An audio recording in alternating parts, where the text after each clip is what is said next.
Our Constitution was made only for a moral and a religious people.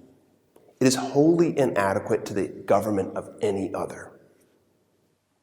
Starting with people of my Christian faith, we have lost our standing and our witness in society.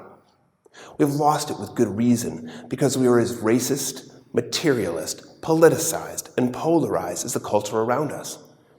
And unfortunately, sometimes we're leading the way in those dark categories. Because of all that and more, I'm calling for an American awakening, have launched an organization and written a book which lays out the road to get there. It's time to become a moral and religious people, starting with my people of faith, and then advance that in our republic. But often, it isn't enough to stand for good things. You have to stand against darkness. Which brings us to the launch of Christians Against Trumpism and Political Extremism, which I launched last week with Stand Up Republic. And I'm going to put my shoulder into that, along with all of our American awakening efforts.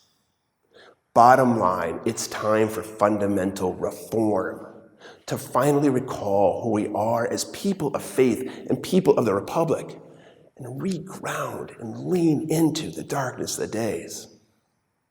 Now, it's easy to despair.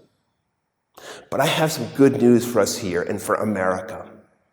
There are no lost causes. T.S. Eliot put it best in 1929. If we take the widest and wisest view of a cause, there's no such thing as a lost cause because there's no such thing as a gained cause. We fight for lost causes because we know that our defeat and dismay may be the preface to our successor's victory, though that victory itself will be temporary. We fight rather to keep something alive than in the expectation that anything will actually triumph. In other words, certain virtues and values transcend this moment, this year, this White House. As we assume the mantle to fight for those virtues and values, we've already won. We're carrying the torch from one location to the other. The fact that we're carrying the torch to this present darkness doesn't make the journey less important. It makes it more important for our country and for our souls. When I was a boy, I pretended to fight the bad guys with my toy guns and imagined battles. Well, here we are with a real opportunity to fight back against the darkness, and I, for one, am grateful.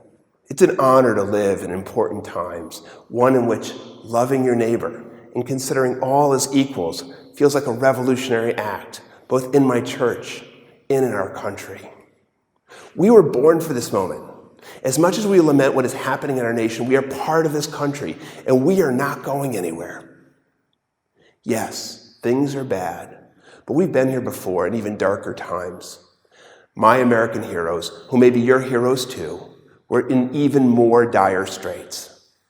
Frederick Douglass overcame the slavery of his youth to become the greatest of all American ideals proponents. Abraham Lincoln led a nation to a bloody civil war because he believed that America was the last best hope for the world. Martin Luther King sat alone in a Birmingham prison while his own people of faith, told him to abandon his mission for America to finally make good on his promissory note that all are created equal. 2 out of those 3 died for that cause, which is what, in part, makes them our heroes. But millions of other Americans also sacrificed their lives for this. So many whose names we do not know. And tens and hundreds of millions more fought for and built this foundation we stand on. We may not have to die for this cause, although I'm confident that many of you are prepared to. But as Washington tells Hamilton in Hamilton, dying can be easy, while living is often harder. There are no lost causes, and the good ultimately conquers evil. In the Republic, look to the cloud of witnesses who have gone before us. Douglass, Lincoln, King, and so many others who led us beyond the darkest of days. In the world of faith, look to the story of Judas Thaddeus, he of so-called lost causes.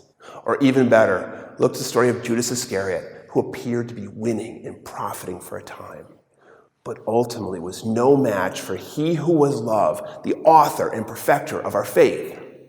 Because of all of them, this cause is worth fighting for, and the weight of our current circumstance makes our anchoring commitments to faith, hope, and love, and belief in the foundational principles of the Republic shine that much brighter. I will remain in this fight for as long as I have life and breath, and invite all Christians to stand with us against the dark shadow of Trumpism, to reclaim our name and the great legacy and inheritance in the name of our Lord, the one who sacrificed all to set us free. Please visit us at ChristiansAgainstTrumpism.com and join us in this great battle.